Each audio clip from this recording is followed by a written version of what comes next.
പാടത്തെ വെട്ടുക്കിളി ശല്യമൊക്കെ നമ്മൾ പണ്ട് കാലത്ത് വയലോരങ്ങളിൽ കണ്ടിട്ടുള്ളതാണ്.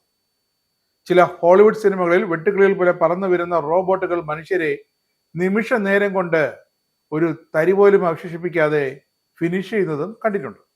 എന്നാൽ കൊതുകുകളും ഈച്ചകളും ഒക്കെ കൂട്ടത്തോടെ വന്ന് ആക്രമിക്കുന്ന ആ ഒരു അവസ്ഥ ഒന്ന് ആലോചിച്ച് നോക്കിയാലോ. അധികം വൈകാതെ തന്നെ അത് യാഥാർത്ഥ്യമാകും. നമ്മുടെ DRDO, പിന്നെ ചൈന, പിന്നെ റഷ്യ, പിന്നെ എന്തും ചെയ്യുന്ന അമേരിക്ക, ഇവരൊക്കെ ഇത്തരമൊരു സാങ്കേതിക വിദ്യയുടെ വികസനത്തിനുള്ള പിന്നാമ്പുറത്തിലാണ്, ഗവേഷണ പ്രവർത്തനങ്ങളിലാണ്. എന്താണെന്നല്ലേ, കൊതുകിന്റെയും ഈച്ചയുടെയും ഒക്കെ വലിപ്പമുള്ള കുഞ്ഞൻ ഡ്രോണുകൾ. ഇനി അങ്ങോട്ട് ഈ ലോക സൈനിക ശക്തികളുടെ യുദ്ധതന്ത്രമാകാൻ പോകുന്നത് ഇത്തരം മൈക്രോ ഡ്രോണുകളാണ്. ഒന്നാലോചിക്കുക, ഇന്ത്യൻ സൈനികർക്ക് ശത്രുക്കളെ നേടാൻ സാധിക്കാത്ത വിധം, ഒരടി പോലും മുന്നോട്ട് പോകാൻ സാധിക്കാത്ത വിധം പാക് സൈനികർ മലനിരകളുടെ ഉള്ളിലിരുന്ന് വെടിയുതിർത്തുകൊണ്ടേയിരിക്കുകയാണ്. അപ്പോൾ ഇന്ത്യൻ സൈനികർ തങ്ങളുടെ യന്ത്രച്ചെപ്പ് തുറന്ന് തേനീച്ചക്കൂട്ടിൽ നിന്നും ഇളകി വരുന്നത് പോലെ കുഞ്ഞൻ ഡ്രോണുകളെ ഇറക്കി വിടുക. ഇവിടെ കൂർത്ത ആ നീഡിലുകൊണ്ട് ശത്രു സൈനികനെ ഒന്ന് കുത്തിയാൽ മതി. അതിലുള്ള വിഷവസ്തു അല്ലെങ്കിൽ രാസവസ്തു, അത് നിമിഷ നേരം കൊണ്ട് എന്താണ് സംഭവിക്കുന്നത് എന്ന് പോലും ചിന്തിക്കാൻ സമയം കൊടുക്കാതെ ആ ശത്രുവിനെ നിലത്തേക്ക് കിടത്തും. എന്താണ് സംഭവിക്കുക എന്ന് പോലും ഒരുപക്ഷെ ആ ശത്രു സൈനികൻ അറിഞ്ഞുപോലും ഉണ്ടാകില്ല. മറ്റൊന്ന്, രാജസ്ഥാൻ മരുഭൂമിയിൽ ഇന്ത്യ പാക് അതിർത്തിയിൽ ശത്രു സൈനികരെ കണ്ടെത്താൻ, അവരുടെ വിന്യാസം കണ്ടെത്താൻ ഏറെ ദുഷ്കരമാണ്. കാരണം പല പൊടിക്കാറ്റ്, അവിടെ വീശുന്ന മണൽക്കാറ്റ്, ഇതൊക്കെ സൈനികരുടെ നീക്കങ്ങൾക്ക് ഏറെ ബുദ്ധിമുട്ടുണ്ടാക്കും. ശത്രുക്കൾക്ക് അതിന് മറ കൂടിയാണ്. അപ്പോൾ ശത്രു നീക്കങ്ങൾ അതിർത്തിക്കപ്പുറത്തും തിരിച്ചറിയാനായിട്ട് ഇവിടെ നിന്നും ഇത്തരം ഡ്രോണുകളെ പറത്തിവിടും. അവർ തേനീച്ചക്കൂട്ടം പോകുന്നത് പോലെ ശത്രുക്കളുടെ അടുത്ത് നിന്ന് അവരെ ഇളക്കി മറിക്കുകയോ അല്ലെങ്കിൽ അവരുടെ ശ്രദ്ധ തിരിക്കുകയോ അവരെ ശല്യപ്പെടുത്തുകയോ ഒക്കെ ചെയ്യും. അങ്ങനെ വരുമ്പോൾ നമ്മുടെ റഡാറുകൾക്ക്, ക്യാമറ കണ്ണുകൾക്കൊക്കെ ശത്രുക്കൾ എന്ത് ചെയ്യുന്നു, എവിടെ നിൽക്കുന്നു എന്നൊക്കെ കണ്ടെത്താനാകും. അതിലും മാരകമാണ് ഇവിടെ നീഡിൽ കൊണ്ട് ഒരൊറ്റ കുത്ത്, സൈനികർ അവിടെ മരിച്ചു വീഴുന്നൊരവസ്ഥ. അതെ, ലോകം ഇപ്പോൾ ആ ഒരു വഴിക്കാണ് പോകുന്നത്. ഇതൊരു ഭാവന കഥയല്ല.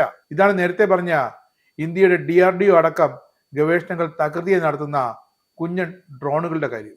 അതെ, ലോകത്തെ സൈനിക യുദ്ധതന്ത്ര സങ്കല്പങ്ങളെ ഒക്കെ മാറ്റിമറിക്കുന്ന മാരകമായ ആയുധങ്ങളാകും ഇനിയവ. ഇതിന്റെ പേരാണ് മൈക്രോ ഏരിയൽ റോബോട്ട്, MARV എന്നും വിളിക്കും. അതായത് മൈക്രോ ഏരിയൽ റോബോട്ടിക് വെഹിക്കിളുകൾ. കൊതുകിന്റെ വലിപ്പമേ ഉണ്ടാകും, അല്ലെങ്കിൽ ഈച്ചയുടെ വലിപ്പമേ ഉണ്ടാകും. ചിലപ്പോൾ ഒരു പരുന്തിന്റെ രൂപത്തിലാകാം ഇവ നിർമ്മിക്കപ്പെടുക. ചിറകുകൾ വീശി റാഗി പറക്കുന്ന പരുന്തുകൾ സായുധ മുകളിലെത്തുമ്പോഴും ആർക്കും ഒരു സംശയം ഉണ്ടാകില്ല. പക്ഷേ അവ മെല്ലെ താഴേക്ക് പറന്നിറങ്ങി പൊട്ടിത്തെറിച്ചിട്ട് എന്താ സംഭവിക്കുക?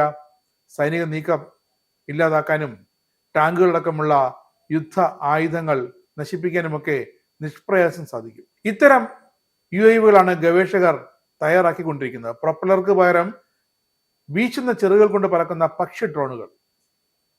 ഇതിന്റെ ഗവേഷണങ്ങൾ അതിസങ്കീർണമാണ്, ചിലവേറും. പക്ഷേ ഇന്ത്യയുടെ DRDO അടക്കമുള്ള രാജ്യങ്ങൾ ഇതിന്റെ പിന്നാലെ തന്നെയാണ്. ചൈന സമാനമായ ഒരു കൂട്ടം ഇൻസെക്ട് ഡ്രോണുകൾ വികസിപ്പിച്ചെന്ന് അടുത്തിടെ പത്രവാർത്തകൾ ഉണ്ടായിരുന്നു. അങ്ങനെ ലോക സൈനിക ശക്തികളുടെ യുദ്ധതന്ത്രങ്ങൾ മാറ്റിമറിക്കുകയാണ് ഈ കുഞ്ഞൻ മൈക്രോ ഡ്രോണുകളുടെ വരവോടെ. കഴിഞ്ഞ 2 ആഴ്ചയായി റഷ്യയും ഉക്രൈനും തമ്മിൽ മിസൈൽ ആക്രമണവും വ്യോമാക്രമണവും ഒക്കെ മാറ്റിവെച്ചിരിക്കുന്നു. എന്താണ് കാരണം? ഡ്രോണുകൾ കൊണ്ട് പരസ്പരം ആക്രമിച്ച് കളിക്കുകയാണ് അവർ. കാരണം ചിലവ് കുറവ്, വിദൂരമായി നിയന്ത്രിക്കാം, ആൾനാശം ഉണ്ടാകില്ല. എവിടെ? ഡ്രോണുകൾ ഉപയോഗിക്കുന്ന പക്ഷത്ത്. മറുവശത്ത് വളരെ മാരകമായ രീതിയിൽ ആൾനാശവും ഉണ്ടാകും, വസ്തുനാശവും ഉണ്ടാകും. ഈ ഡ്രോണുകൾക്ക് വളരെ കൃത്യമായി വിദൂരത്തിൽ നിയന്ത്രിക്കുന്ന ഡ്രോണുകൾക്ക് ലക്ഷ്യസ്ഥാനങ്ങൾ കണ്ടെത്തി അവിടെ ചെന്ന് സ്ഫോടനം നടത്താനുള്ള ശേഷിയുണ്ട്. അതാണിപ്പോൾ ഉക്രൈൻ റഷ്യ യുദ്ധത്തിൽ നാം കണ്ടുകൊണ്ടിരിക്കുന്നത്.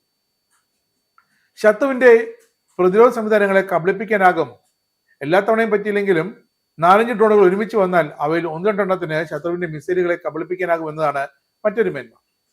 ഇവയുണ്ടാക്കുന്ന നാശനഷ്ടങ്ങളിൽ കൃത്യതയാർന്നതും മാരകമെന്നതാണ് അടുത്ത മേന്മ. അതിർത്തിയിലെ നിരീക്ഷണങ്ങൾക്ക് ഒക്കെ ഇത്തരം മൈക്രോ ഡ്രോണുകളെ വിനിയോഗിക്കാനാകും.